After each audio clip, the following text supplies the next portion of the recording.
Delhi university का passing criteria क्या है एग्जाम का। दिल्ली यूनिवर्सिटी के रिजल्ट के में ग्रेडिंग सिस्टम क्या कैसे काम करता है, क्या है ग्रेडिंग सिस्टम, और दिल्ली यूनिवर्सिटी का रिजल्ट आता कैसे है, ये सारी चीज डिस्कशन करेंगे आज की इस वीडियो में। क्योंकि हमारे काफी दिल्ली यूनिवर्सिटी के स्टूडेंट की काफी क्वेरीज होती हैं, खासतौर से एसओएल, रेगुलर, एनसीएफ सभी के स्टूडेंटों की ही कि सर ये सिस्टम हमें समझ में नहीं आता और अपडेटेड जानकारी स्टूडेंटों के पास नहीं है और वीडियोस भी पुराने अपडेट पर आधारित पड़ी हुई हैं। कोई 36% पासिंग क्राइटेरिया बताता है तो कोई क्या बताता है, लेकिन मैं ऑथेंटिसिटी के साथ आपको बताऊंगा ये सारी इस वीडियो में। तो चलिए शुरू करते हैं रफ्तार और विस्तार के साथ। तो देखिएगा यहाँ पर सबसे पहले तो मैं आपको बता दूं दोस्तों, मेरे पास ये डिपार्टमेंट ऑफ स्टैटिक्स, हो सकता है थोड़ी बहुत आपकी चीज़ें ना समझ में आए, डिपार्टमेंट ऑफ स्टैटिक्स ही एक वो डिपार्टमेंट है जो दिल्ली यूनिवर्सिटी के नंबरिंग डिपार्टमेंट को संभालता है, रिजल्ट जोन को संभालता है, आउटकम को संभालता है कि स्टूडेंट का रिजल्ट वगैरह जैसा भी है वो सारी चीज़ें इन्हीं के हाथ में होती हैं और जितने भी रूल नियम होते हैं यही बनाता है दिल्ली यूनिवर्सिटी का यही डिपार्टमेंट। ठीक है, तो देखिएगा एकेडमिक ईयर 2019-20 2020 के अंदर का जो सेशन था उसमें काफ़ी मेजर चेंज हुए थे, जिसमें हमारी बहुत ज़्यादा चीज़ें चेंज हुई। ठीक है, उसी में ही हमारा जैसे कि एक मेजर चेंज मैं आपको बता दूं और उसी दौरान का हमारा पीडीएफ है चेंज हो जाने के बाद का। ठीक है, तो जैसे कि एक था, जैसे एसओएल में आपको पता होगा कि 2019 से पहले 2020 से पहले के जितने भी एडमिशन रहे उन स्टूडेंटों का एनुअल मोड सिस्टम था, यानी कि साल में एक बार पेपर होता था, जैसे बोर्ड में होता है 12th के बोर्ड में। ठीक है, और 3 साल होती है बीए तो 3 बार पेपर देने हैं बस। लेकिन अब क्या कर दिया, अब लागू हो गया सेमेस्टर सिस्टम, जिसे कहते हैं छमाई व्यवस्था। ठीक है, अब छमाई व्यवस्था का मतलब ये कि 6 महीने में एक पेपर और अगले 6 महीने में एक पेपर, यानी कि साल में 2 बार पेपर होंगे और 3 साल की आपकी ग्रेजुएशन है यदि, तो आपके टोटल 6 बार आपके पेपर होने वाले हैं और इसी प्रकार से आपके 6 सेमेस्टर होते हैं। ठीक है, तो ये था यार कुछ वैसी चीज। तो 2020 के बाद 2020 से पहले मतलब काफ़ी चेंज हुए 2019-20 के सेशन में, और उसके बाद जो है ये एक ऑथेंटिक इन्फॉर्मेशन मिलेगी आपको इस वीडियो में। और इसके साथ साथ एक और चेंज हुआ था, CBCS के स्थान पे LOCF आ चुका है। ठीक है, LOCF का मतलब होता है learning outcome based curriculum framework, कि अब आपने क्या सीखा है, आपको क्या लर्निंग मिली है दिल्ली यूनिवर्सिटी में पढ़ने से, उसके आउटकम क्या निकला, उसके पढ़ने से परिणाम क्या हुआ, उसके आधार पे आपका करिकुलम फ्रेमवर्क डिजाइन करा जाएगा स्टडी का। ठीक है यार, इसके बारे में कभी नेक्स्ट वीडियो में डिस्कस करेंगे, लेकिन हमारा मेन फोकस है कि पासिंग क्राइटेरिया क्या है, दिल्ली यूनिवर्सिटी का ग्रेडिंग सिस्टम क्या है और दिल्ली यूनिवर्सिटी का रिजल्ट देखने में कैसा लगता है, वो सारी चीज डिस्कस करने वाले हैं। तो देखिएगा, सबसे पहले तो मैं आपको बता दूं, ये डिपार्टमेंट ऑफ स्टैटिस्टिक्स की तरफ से आया पीडीएफ यूनिवर्सिटी ऑफ दिल्ली की वेबसाइट पे। यहाँ पर 10.1 इस पीडीएफ में दे रखा है, पास परसेंटेज एंड प्रमोशन क्राइटेरिया।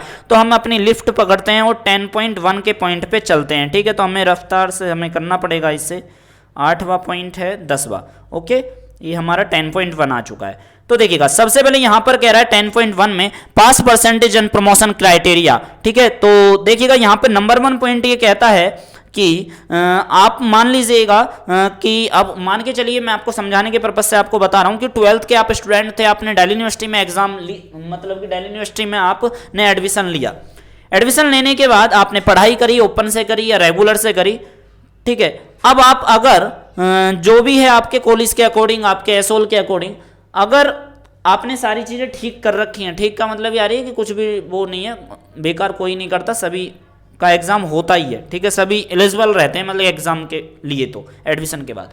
ठीक है, तो आप अगर एग्जाम के लिए एलिजिबल हो, ठीक है, योग्य हो, अगर किसी कारणवश आप उस सेमेस्टर एग्जाम में आप अब्सेंट रह गए, ठीक है, हाँ यहाँ पर साफ साफ लिख रखा है कि यदि आप अनुपस्थित रह गए, मतलब कि आप पेपर में नहीं बैठ पाए किसी कारणवश, आपने छुट्टी मान ली, उस दिन आपकी छुट्टी हो गई, कैसे ना कैसे बीमार वगैरह हो गए, कुछ भी हो सकता है। ठीक है, या एक पेपर में आपने छुट्टी मारी या सभी पेपर आपके छूट गए, तब भी आपको नेक्स्ट सेमेस्टर में मूव करा दिया जाएगा।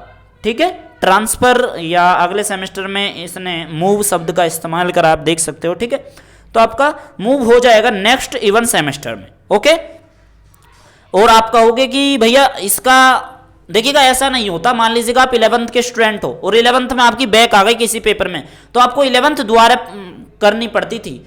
ट्वेल्थ का एग्जाम आप ट्वेल्थ में आप एडमिशन नहीं ले सकते जब तक 11th का एग्जाम क्वालिफाई ना कर लो, ठीक है। लेकिन दिल्ली यूनिवर्सिटी के अंदर ऐसा नहीं है।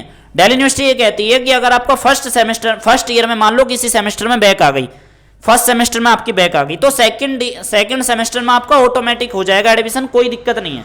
सेकंड सेमेस्टर में भी आपकी बैक आ गई तब भी आपका सेकंड ईयर जब चलेगा तब भी आपका सेकंड ईयर में अपने आप प्रमोशन हो जाएगा, ठीक है। ऐसी कोई, चाहे आप एक पेपर आपका छूटा हो, एक पेपर में फेल हो गए हो, सभी पेपर में फेल हो गए हो, सेकंड ईयर में तब भी आप आ जाओगे, यानी कि नेक्स्ट सेमेस्टर में अपने आप आ जाओगे। अब आप सोच रहे होगे सर इसका एग्जाम हमें कब देना होगा। इसका एग्जाम दोस्तों आपको देना है, जैसे मान के चलिए आपका फर्स्ट सेमेस्टर में आपकी बैक आई है तो इसका एग्जाम आपको थर्ड सेमेस्टर में दे सकते हो या फिर फिफ्थ सेमेस्टर में दे सकते हो।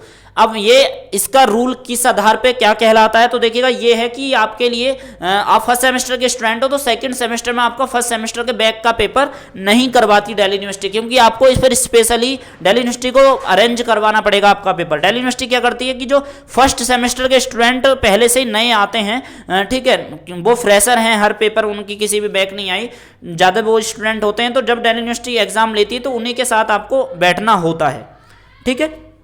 तो इस तरह से मान लीजिएगा आपकी फर्स्ट सेमेस्टर में बैक आई है तो आपकी फर्स्ट सेमेस्टर के बैक का पेपर सीधी सी बात है या तो आपको थर्ड सेमेस्टर में दे सकते हो या फिर आप फिफ्थ सेमेस्टर में दे सकते हो। अगर तीनों साल आप कहोगे 3 साल में भी नहीं दे पाए तो आप फिर 3 साल के बाद आपकी फिर 1 साल फोर्थ ईयर में आप दोगे और कहोगे फोर्थ ईयर कहाँ से आ गया, अगर तीनों सालों में नहीं दे पाए किसी कारणवश, ठीक है, तो आप फिर आपकी डिग्री फाइनल नहीं आ पाएगी, फिर आपको फोर्थ ईयर में मेहनत करनी पड़ेगी, ठीक है। बात वही है सारी चीज़, 3 साल के अंदर आपके बैक पैक के जितने भी पेपर हैं उन्हें निकाल लो। हाँ ये बात है अगर आपकी थर्ड ईयर में बैक आ गई तो भाई आप फिर गए काम से, फिर आपको नेक्स्ट ईयर तो लेना ही पड़ेगा, मतलब कि नेक्स्ट ईयर में फिर आपको इसका फॉर्म भरना ही पड़ेगा। तो आप समझ गए होंगे कि मैं क्या कहना चाहता हूँ इस वीडियो के अंदर, ठीक है। तो इस पैराग्राफ को आप समझ गए कि फर्स्ट पैराग्राफ में क्या लिख रखा है। अगर आप इसे इंग्लिश में दे रखा है, इसे पढ़ना चाहो तो पढ़ लेना, ठीक है, स्क्रीनशॉट ले लीजिए इसका, ठीक है। मैंने आपको ये सारा चीज़ बता दी है। तो चलिए अब आप बात करते हैं अपने मेन फोकस पे कि क्या है पासिंग क्राइटेरिया। तो बी पॉइंट में लिखते हैं कि पासिंग क्राइटेरिया कहता है कि आपको 40% मार्क्स की आपको ज़रूरत है, ठीक है, आपको मिलने चाहिए 40%, ठीक है, आपको कम से कम है और इसे ही हम पासिंग क्राइटेरिया कहेंगे, ओके। तो ये कह रहा है कि आपका इंटरनल असेसमेंट को मिलाकर, एसओएल के स्टूडेंट घबराए नहीं कि सर हमारा तो इंटरनल असेसमेंट कुछ नहीं होता, असाइनमेंट वगैरह हम कुछ नहीं बनाते, आपका डायरेक्ट एग्जाम होता है। लेकिन एसओएल एनसी जो हमारे रेगुलर और एनसी वेब के स्टूडेंट है उनका असेसमेंट होता है, प्रोजेक्ट फाइल वगैरह उनकी बनती हैं, ठीक है, प्रेजेंटेशन वगैरह रेगुलर वाले स्टूडेंटों का। तो देखिएगा कह रहा है कि यहाँ पर इंक्लूडिंग इंटरनल असेसमेंट कि आपके दोनों एग्जाम में, यदि आप एसओएल के स्टूडेंट हो तो आपका डायरेक्ट एग्जाम होता है, तो आपको भी 40% चाहिए नंबर कम से कम, ठीक है। और आप कहोगे कि सर हमारा तो प्रिंटिंग का जो पेपर आता है ना उसमें 75 लिखा हुआ आया था, वो गलती से ही हुआ है, और हर बार गलती तो नहीं कहनी चाहिए, वो ऐसा होता है जब दिल्ली यूनिवर्सिटी बंक में पेपर की छपाई करती है तो ये नहीं सोचती कि एसओएल वाले बच्चों के लिए अलग से निकालें, वो रेगुलर वालों के हिसाब से ही आपका पेपर डिजाइन कर दिया जाता है, ठीक है। आप इसमें ज़्यादा चिंतित होने की जरूरत नहीं है, लेकिन आपका परसेंटेज में बात चलती है वहाँ पे 100%, ओके। तो 100% में से आपको 40% नंबर चाहिए, यानी कि 40 नंबर चाहिए, ओके। तो अब बात करेंगे जो हमारे रेगुलर और एनसी वेब के स्टूडेंट है। तो दोस्तों आप कमेंट करोगे कि भैया हमें ये बता दो, आपका कमेंट में डायरेक्टली क्वेश्चन आएगा कि हमें प्रैक्टिकल के अंदर अलग चाहिए नंबर 40% और पेपर के लिए अंदर अलग, ऐसा नहीं है, दोनों को मिला के। अब मैं यहां पर साफ साफ क्लियर कर दूं, मान के चलिए कि आपका इंटरनल असेसमेंट है 25 नंबर का, ठीक है, ज्यादातर 25 नंबर का ही होता है और 75 नंबर का आपका फिर एग्जाम होता है, इस तरह से। तो 25 नंबर का आपका इंटरनल असेसमेंट है, 25 में से आपके 20 नंबर आपके मार गए आप बाजी, 20 नंबर आपके इंटरनल असेसमेंट में आ गए, ठीक है। अब आपको कितने नंबर चाहिए पास होने के लिए? बस 20 नंबर चाहिए। अब आप अपने एग्जाम में 20 नंबर नहीं ला सकते पास होने के लिए, कह रहा हूं, ठीक है। तो मतलब यार यही है कि 40 नंबर आपको टोटल चाहिए दोनों को मिला के, ठीक है, समझ गए। तो कह रहा है कि आपका जो थ्योरी का एग्जाम होता है, दोस्तों थ्योरी का एग्जाम उसे कह देते हैं, ये जितने भी आपके एग्जाम होते हैं ना जो आप देते हो, मतलब कि पेपर आप डाउनलोड करते हो जो ऑनलाइन एग्जाम हो रहा है या फिजिकल मोड में आप देते हो, तो आपका थ्योरी का एग्जाम होते हैं। इंटरनल असेसमेंट वो चीज़ होती है जो कॉलेज अपनी तरफ से कराता है, जो टीचर मतलब कि खुद नंबर देते हैं आपके, उसमें भी यार वो होते हैं कि इंटरनल असेसमेंट में 25 नंबर का है तो 10 नंबर आपको मिलते हैं प्रोजेक्ट के, फाइल के मतलब, 10 नंबर आपके प्रेजेंटेशन के और 5 नंबर आपके अटेंडेंस के। लेकिन एसओएल के अंदर कोई अटेंडेंस नहीं होती, ठीक है, एसओएल के अंदर कोई इंटरनल असेसमेंट नहीं होता, कोई प्रेजेंटेशन नहीं होती। ओके, तो आई होप कि समझ में आ गया होगा कि कम से कम कितने नंबर चाहिए। तो 40 नंबर आपको चाहिए जो रेगुलर और एनसीवेब के स्टूडेंट, प्रोजेक्ट, इंटरनल असेसमेंट मिला के, और एसओएल के स्टूडेंटों को भी 40% नंबर चाहिए। 100 नंबर का ही आपका पेपर माना जाता है, चाहे छपाई 75 नंबर की क्यों ना हुई हो, ठीक है। और कह रहा है कि 40% आपके कम से कम आ गए हैं तो आप सीधे डायरेक्टली अगले सेमेस्टर में आपको प्रमोट कर दिया जाएगा, ठीक है, प्रमोट। तो यहां पर आप देख सकते हैं promoted to the second academic year 3rd semester. Okay, ये मान के चल रहा है कि आप सेकेंड ईयर सेकेंड सेमेस्टर का आपका मतलब कि एग्जाम है, सेकेंड सेमेस्टर में आपने दिया सारी चीज, ठीक है। क्योंकि सेकेंड सेमेस्टर दोस्तों वो होती है ना, क्योंकि यहाँ पर ईयरली मामला थोड़ा ज़्यादा चलता है कि फर्स्ट, अभी रिजल्ट जब आप देखोगे तो उसमें आपको समझ में आ जाएगा। आपने जब 6 महीने का जब आपका रिजल्ट आता है ना, यानी एक फर्स्ट सेमेस्टर का जब आपका रिजल्ट आता है तो उसकी इतना वो कम रहता है, उसका वैल्यू कह लो या कुछ और कह लो, ठीक है। लेकिन जब आपका फर्स्ट ईयर का एक रिजल्ट निकल के आता है तो वो काफ़ी बढ़िया होता है देखने में। और आपको पता भी होगा फर्स्ट ईयर के रिजल्ट को आप सर्टिफिकेट कहते हो, सेकेंड ईयर के रिजल्ट को आप डिप्लोमा कहते हो, और 3rd ईयर के रिजल्ट आपकी डिग्री कहलाती है, ठीक है। तो इतना पता होना चाहिए आपको, ये न्यू एजुकेशन पॉलिसी के अंतर्गत भी है। तो आपको समझ में आ गया कि जैसे ही आप फर्स्ट ईयर में 40% नंबर आप लियाते हो कम से कम, ठीक है, टोटल मिला लो आप, ठीक है, क्योंकि हर पेपर में आपका 40-40 मिलेगा तो आपको कम से कम फिर टोटल आपके रिजल्ट में फर्स्ट ईयर में 40% होना चाहिए। तो आप सक्सेसफुल, आपने फर्स्ट ईयर पास कर लिए, आपको सेकंड सेमेस्टर पास कर लिया है, मतलब कि फर्स्ट ईयर का सेकंड सेमेस्टर, मतलब कि फर्स्ट ईयर का लास्ट सेमेस्टर आपने पास करके आप सेकंड ईयर में कदम आप रख सकते हो, मतलब कि 3rd सेमेस्टर स्टार्ट आप कर दोगे सक्सेसफुली, ठीक है। अब आप कहोगे कि सर हमारे मान लीजिएगा नंबर कम रह गए। नंबर दोस्तों अगर आपके कम रह जाते हैं तो आपका बैक आ जाएगी, और बैक जब आती है तो आपका पेपर में किस तरह का लिखा हुआ आता है साइन रिजल्ट में, वो सारे चीज डिस्कस करेंगे इस वीडियो में, ठीक है। तो वीडियो थोड़ी लंबी होगी, और यही हमारा 3rd पैराग्राफ में लिखा हुआ है, यानी कि सी में, और ये कह रहा है 40% नंबर चाहिए दोनों को मिलाकर, थ्योरी और इंक्लूडिंग इंटरनल असेसमेंट। और जब आपके ये प्रैक्टिकल वगैरह ये सारे एग्जाम हो जाएं, प्रैक्टिकल खैर एसओएल वालों के नहीं होते हैं, वो ना सोचें इसके बारे में, ठीक है।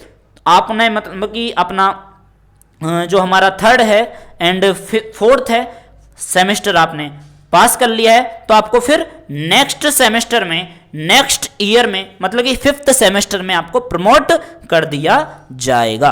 ओके, तो आप इसका स्क्रीनशॉट लेना चाहो ले सकते हो। तो चलिए बात करते हैं ग्रेडिंग सिस्टम की, रिजल्ट देखने में कैसा लगता है यूनिवर्सिटी ऑफ दिल्ली का। तो आई होप कि आपको धीरे धीरे बहुत जानकारी मिल रही होगी इस वीडियो में। तो चलिए हम लेके चलते हैं आपको इस रिजल्ट पे। तो दिल्ली यूनिवर्सिटी के हमारे जो हैं एक रिजल्ट सेंड करा है सब्सक्राइबर ने, ठीक है, आप इन्हें कोई भी मान सकते हो। तो देखिएगा यहाँ पर ये रिजल्ट है हमारा, प्रिंटिंग डेट आपको मैं बता दूं तो 22 मई 2020 का है। ऐसा मत मानना कि हम पुराना डाटा तो आपको नहीं दिखा रहे, 2021 में भी प्रिंटिंग रिजल्ट भी आपको दिखाऊंगा मैं। तो चलिए यहाँ पर आप देख सकते हो, ये तो खैर आपको मैं बाद में दिखाऊंगा, हाँ पहले यही दिखाना है। ओके ओके ओके, तो देखिएगा फर्स्ट सेमेस्टर का रिजल्ट आपका ऐसा आता है, ठीक है, ये फर्स्ट सेमेस्टर का रिजल्ट है। अगर मैं आपको ऐसे करके दिखा दूं, ठीक है, अब चलिए जूम करके दिखाते हैं। तो देखिएगा फर्स्ट सेमेस्टर का जब रिजल्ट आता है, फर्स्ट ईयर नहीं कह रहा, फर्स्ट सेमेस्टर का कह रहा हूं, ठीक है, इस बात का ध्यान रखिएगा। फर्स्ट सेमेस्टर का रिजल्ट आता है तो यहां पे ट्रांसक्रिप्ट लिखा हुआ आता है, ठीक है, ट्रांसक्रिप्ट लिखा हुआ आता है। और जब फर्स्ट ईयर आपका पूरा हो जाता है तो रिजल्ट का फॉर्मेट अलग होता है, उसकी भी विशेषताएं आपको बताऊंगा। सबसे ऊपर आपका examination roll number, name of the student, course name, और आपका एग्जाम का सेमेस्टर क्या है, तो ये फर्स्ट सेमेस्टर का रिजल्ट है, ठीक है। एनरोलमेंट नंबर नील है, क्यों आप कहोगे सर हमारा तो एनरोलमेंट नंबर था लेकिन यहाँ पे नील क्यों है। दोस्तों जब आपका फाइनल रिजल्ट की डिग्री आती है ना, उसमें आपका एनरोलमेंट नंबर आपको देखने के लिए मिलेगा, ठीक है। तो ये आपका कॉलेज का नाम भी है यहाँ पर, ठीक है, नेम ऑफ द कॉलेज, ये हाइड कर रखी हैं कुछ डिटेल्स हमने एडिटिंग से, ओके। तो चलिए हम दिखाते हैं। तो देखिएगा ये है आपका मार्क्स सारे, एक सेमेस्टर में मैक्सिमम जो हमारा होता है सब्जेक्टों का 4 होते हैं एक सेमेस्टर में। तो देखिएगा इस स्टूडेंट का यहाँ पर सारी डिटेल दे रखी है कि ये सीरियल नंबर है, टोटल 4 पेपर हैं इनके, ठीक है, और इनके पेपर कोड होते हैं रिजल्ट के अंदर, और पेपर का नाम आपने कौन कौन सा पेपर दिया, ठीक है, वो होता है, और पेपर का टाइप कौन सा आपका कोर पेपर है, एक ACC का पेपर होता है, ठीक है, और सारे कोर होते हैं, सेमेस्टर लिखा हुआ होता है, ठीक है, और यहाँ पर क्रेडिट होता है, और यहाँ पर ये ग्रेडिंग होता है, ठीक है, ये रहा नेट ग्रेड।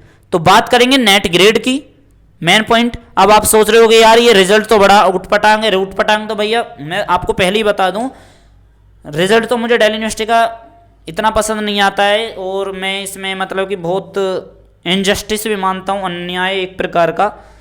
इसे मैं एंड में बताऊंगा ये क्या है, हो सकता है आप थोड़े ये मान रहे हो कि ऐसा हम क्यों कह रहे हैं, वो बाद में बताऊंगा मेरे मन से कि यार क्यों मैं इस शब्द का इस्तेमाल कर रहा हूँ कि इनजस्टिस भी हो जाता है स्टूडेंटों के साथ, ठीक है। तो चलिए मैं आपको बताता हूँ, सारा ये यहाँ पर दे रखा है दोस्तों। Net grade, net grade B+ है एक सब्जेक्ट में इनका, एक में B फिर D, ओके। D से अगर मामला नीचे जाता है तो वो खत्म हो जाता है, इस बात का ध्यान रखना, खत्म मतलब वो फेल हो जाता है, फिर वो देने पड़ेंगे उसे एग्जाम। अगर D तक है तो आप एग्जाम नहीं देने की आपको जरूरत है, फिर आप हर एग्जाम में पास, ठीक है, वो तो आपको पता होगा। लेकिन ये नेट ग्रेड जो सिस्टम है कितने नंबर पे आपको कैसे मिलता है, उसके लिए आपको मैं लेके चलता हूँ आपको दूसरे अपने फोल्डर पे या PDF पे। तो इसे मैं उड़ाता हूँ, ओके।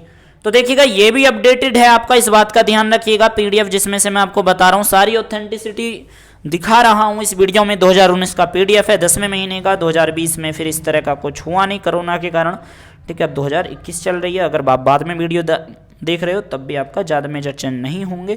तो देखिएगा यहाँ पर सारी चीज़ दे रखी हैं, और यहाँ पर पासिंग क्राइटेरिया में ये सारा समझा रखा है। तो हमारे समक्ष जो है ये काम की चीज़ है यार। अगर आप ट्रिगोनोमेट्री के स्टूडेंट हो, मैथमेटिक्स खतरनाक वाली, तो आप समझ सकते हो कि यहाँ पर जो भी चीज़ें हैं, लेकिन हम इतना समझने की कोशिश नहीं करेंगे, वो केवल इतना हमें समझना है। तो देखिए ग्रेडिंग सिस्टम में अब हमारा ग्रेड O आ चुका है, ठीक है। O आपने A ग्रेड तक तो समझा होगा, A+ आपने देखा होगा, लेकिन अब O ग्रेड भी आ चुका है। O का मतलब होगा आउटस्टैंडिंग, ठीक है। आउटस्टैंडिंग का मतलब ये होता है कि आप 100 हो, कि आप मतलब कि आप सर्वश्रेष्ठ हो, कि आप उस सब्जेक्ट में आप विद्वान बन चुके हो, ऐसा आप मान सकते हो। आपको O मिला है तो आउटस्टैंडिंग, कि आपको उसको पूरी दिमाग में आपने विकसित कर लिया है अपने दिमाग को उस सब्जेक्ट से। जब देखिएगा A+ आपको मिलता है, मैंने आपको दिखाया था B+, C+, तो वो सारा चीज़ समझाऊंगा। अगर A+ मिलता है तो यूँ मान के चलिए कि आपका एक्सीलेंट है। ये साथ साथ बढ़ते हुए मैं आपको नंबरिंग भी बता देता हूँ कि सर नंबर तो बता दो, आप ये सोच रहे होगे। देखिएगा नंबरिंग का ऐसे होता है कि न्यूमेरिकल ग्रेड आपको इस तरह से मिलते हैं, 9, 8, ठीक है, 6, 10 इस तरह से मिलते हैं। और ये नंबर ऐसे नहीं मिलने के आपको, ठीक है, कि पॉइंट भी मिल जाएं कि भैया ऐसे मिल जाएगा क्या 9.5, इस तरह से बिल्कुल नहीं मिलने का, ठीक है। ग्रेड आपका एक फिक्स नंबर का होगा 1 से लेके 10 तक, वो एक तो होता ही नहीं है वैसे, ठीक है।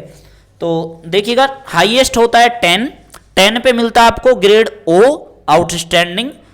अगर आपके नंबर 90 से नीचे हैं तो आपको मिलता है A+, ठीक है, जिसका मतलब होता है एक्सीलेंट हो आप उस सब्जेक्ट में, शानदार मतलब।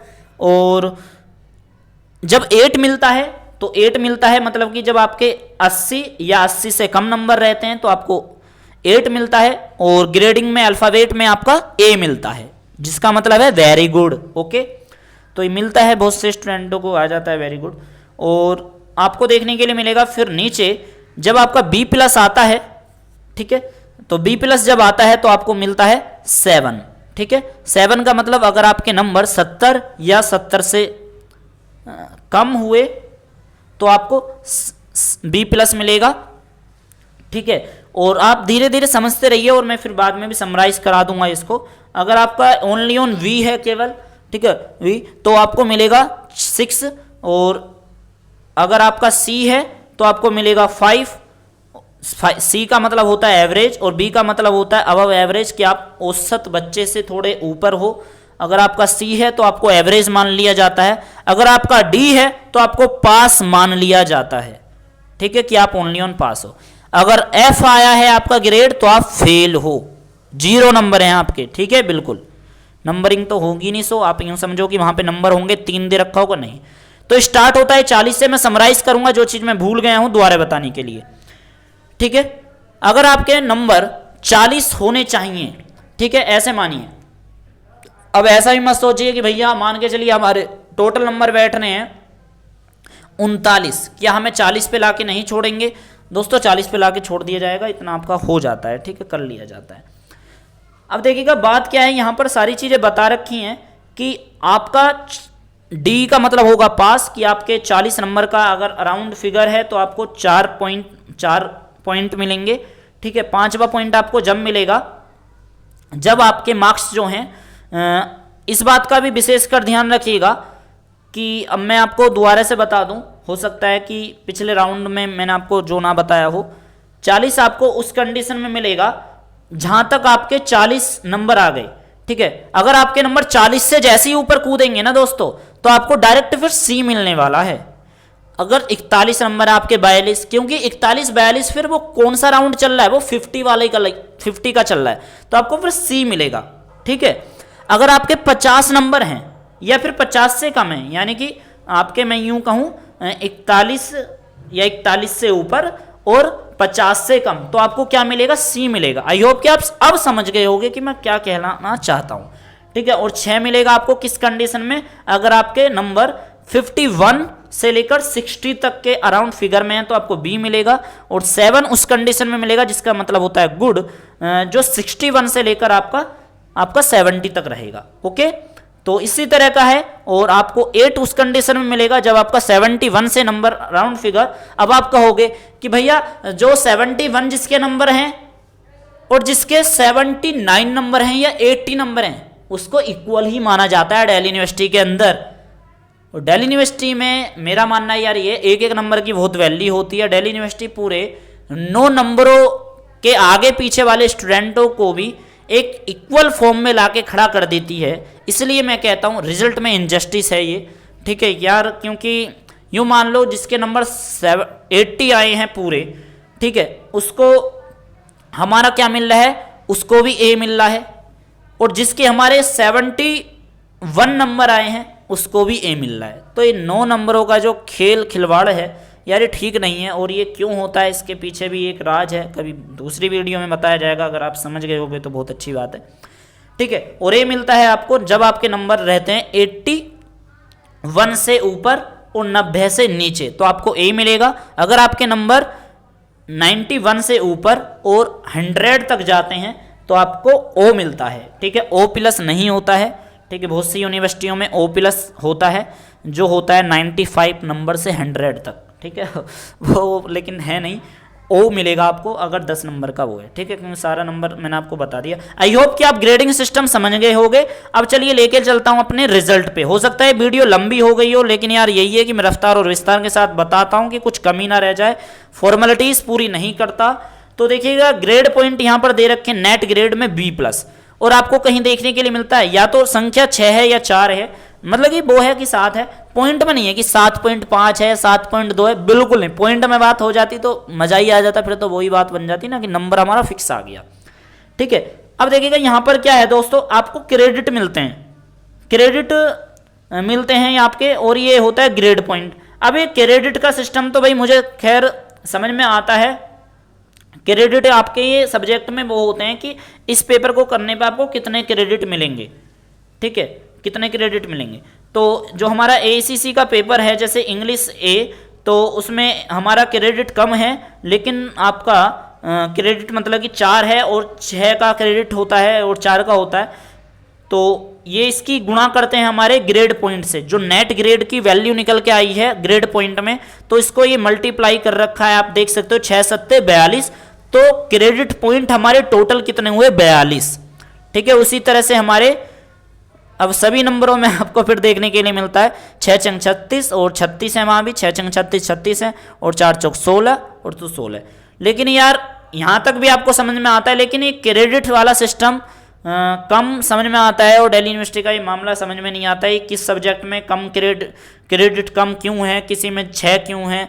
तो उसके बारे में कभी नेक्स्ट वीडियो में डिस्कस कर लेंगे अगर ये क्लियर हुआ पॉइंट। आई होप कि आपको ये तो क्लियर हो गया होगा कि आपका रिजल्ट किस औसत में है, कैसा शो होता है। अब देखिएगा जितना भी टोटल होता है वो फिर इस बॉक्स में बना दिया जाता है आपका, मतलब एक्सेल सीट पे होता है सारा काम। तो देखिएगा सेमेस्टर 1 टोटल क्रेडिट आपको कितने मिले, क्रेडिट टोटल क्रेडिट ये कौन से जोड़ते हैं पता है, ये टोटल क्रेडिट ये वाले जोड़ते हैं, ये वाले, ये जो ग्रेड पॉइंट वाले क्रेडिट हैं, सॉरी यार ये वाले नहीं, ये क्रेडिट वाला इंडेक्स है ना, 6 + 6 + 6 और +4, ठीक है, कितने हो गए टोटल आपके 22, ठीक है। तो ये हैं आपके 22 टोटल क्रेडिट, और टोटल क्रेडिट पॉइंट आपके कितने हैं, तो ये हैं आपके पॉइंट जो आपके मिले थे इधर कोने वाले, जिस पे लिखा हुआ है आपका ग्रेड पॉइंट 42 + 36 + 36 + 16, वो आपके कितने निकले 130। बंदा खुद कंफ्यूज हो जाएगा कि यार मुझे 22 में से 130 नंबर मिले हैं या 130 में से 22 मिले हैं। आपको ऐसा नहीं समझना, वो मैंने आपको सारी चीज़ें बता दी हैं। ये फर्स्ट सेमेस्टर में SGPA निकाल के देते हैं, एक CGPA होता है, एक SGPA होता है। इसका फॉर्मूला आप गूगल से निकाल लेना कि SGPA को परसेंटेज में कैसे कन्वर्ट करें या CGPA में कन्वर्ट करके फिर परसेंटेज में कन्वर्ट कैसे करें। रिजल्ट का स्टेटस आपको कुछ भी नहीं देखने के लिए मिलेगा फर्स्ट सेमेस्टर में। इसी तरह से फिर आपका जब आप 5th सेमेस्टर का एग्जाम दोगे या 3rd सेमेस्टर का एग्जाम दोगे, जब आप 2nd सेमेस्टर का एग्जाम दोगे तब आपका रिजल्ट स्टेटस ऑन हो जाता है। तो चलिए जब हम 2nd सेमेस्टर का एग्जाम दे देते हैं, यानी कि हमारी फर्स्ट ईयर जब हमारी कंप्लीट हो जाती है, तो किस तरह का रिजल्ट शो होता है तो वो देखिए। तो देखिएगा अब सारी चीज यहाँ पर, वहां पे आ रहा था आपका कुछ और लिखा हुआ, ठीक है, स्क्रिप्ट करके, लेकिन यहां पर आप देख सकते हो क्या है, स्टेटमेंट ऑफ मार्क्स ग्रेड्स, ठीक है। यहां पर कुछ अलग है लेकिन वहां पे अलग है, क्योंकि ये रिजल्ट आपका फर्स्ट ईयर का है, जिसे आप सर्टिफिकेट कहते हो BA का। ओके, तो डिप्लोमा 2 साल का होता है और डिग्री आपकी 3 साल की। तो देख सकते हो यहां पर आपको देखने के लिए मिलता है कि आपके इस तरह के चारों पेपर वो मिलेंगे जो आपके फर्स्ट सेमेस्टर के थे, ठीक है, और 5 पेपर के बाद 8 पेपर तक आपके देखने के लिए मिलेंगे, 5 से 8 मतलब कि अगले सेमेस्टर के, यानी कि 2nd सेमेस्टर के। टोटल आपके हो गए 8 पेपर। अगर एक पेपर में आपके 4, वो एक सेमेस्टर में आपके 4 हैं, 2 सेमेस्टर में आपके 8 हैं, टोटल आपके कितने सेमेस्टर हैं 6, तो आप 4 की गुना कर दो 6 से, तो इस प्रकार से आपके टोटल आपको 24 पेपर देने पड़ते हैं BA की डिग्री के लिए, ठीक है, आप ऐसा मान सकते हो। तो आप देख सकते हो यहाँ पर सेमेस्टर 1 हमारा वही कॉपी हो जाता है रिजल्ट, और सेमेस्टर 2 का इस तरह का आता है, फिर वही सेम सारी चीजें कि अब की बार हमारे क्रेडिट पॉइंट बढ़ गए 130 से 164 हो गए। अब हमारी SCGPA में भी मुनाफा देखने के लिए मिला है कि मुनाफा कह रहा हूँ, बिजनेस वाली थ्योरी, कि 7.45 आ गया SCGPA, और रिजल्ट अब आ गया हमारा पास्ड, ठीक है। रिजल्ट आपका या तो फेल का आता है या फिर पास का आता है, इस बात का ध्यान रखिएगा।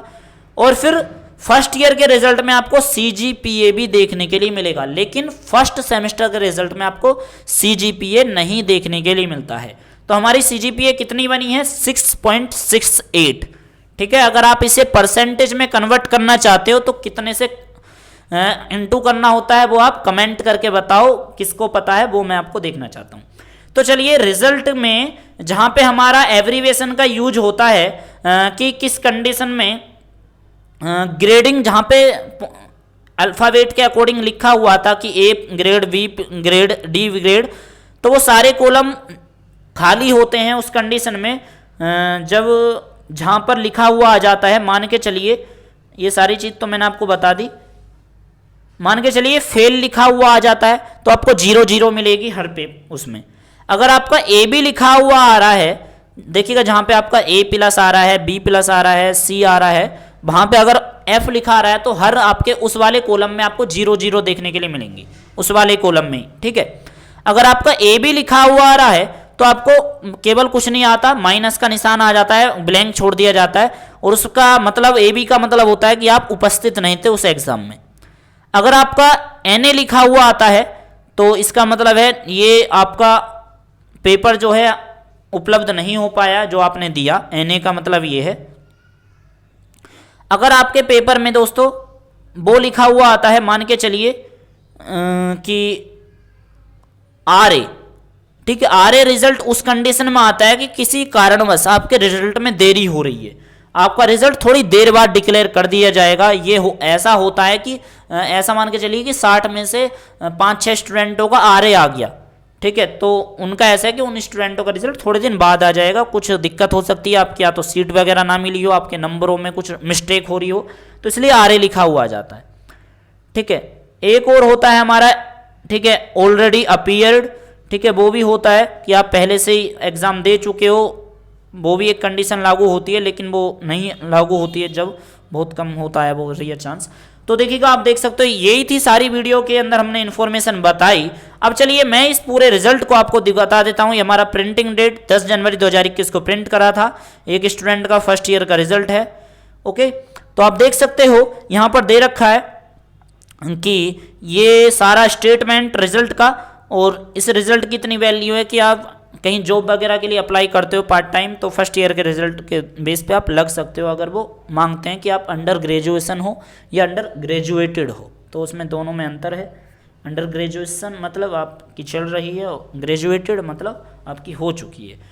तो जो मांगते हैं क्वालिफिकेशन, तो आप देख सकते हो। आई होप कि आप इस वीडियो में बहुत जानकारी मिली गई होगी, और रिजल्ट आपका कैसा होता है देखने में, तो नीचे की तरफ आप देख सकते हो यहाँ पे प्रोफेसर DS रावत के साइन है, जो आपके एग्जामिनेशन के डीन है, ठीक है। आप ऐसा मत समझो कि वाइस चांसलर के यहाँ पे साइन होंगे, नहीं, वो यहाँ पर साइन होते हैं डीन ऑफ एग्जामिनेशन के, जो जिस दौरान रहते हैं उस दौरान के साइन रहते हैं, ठीक है।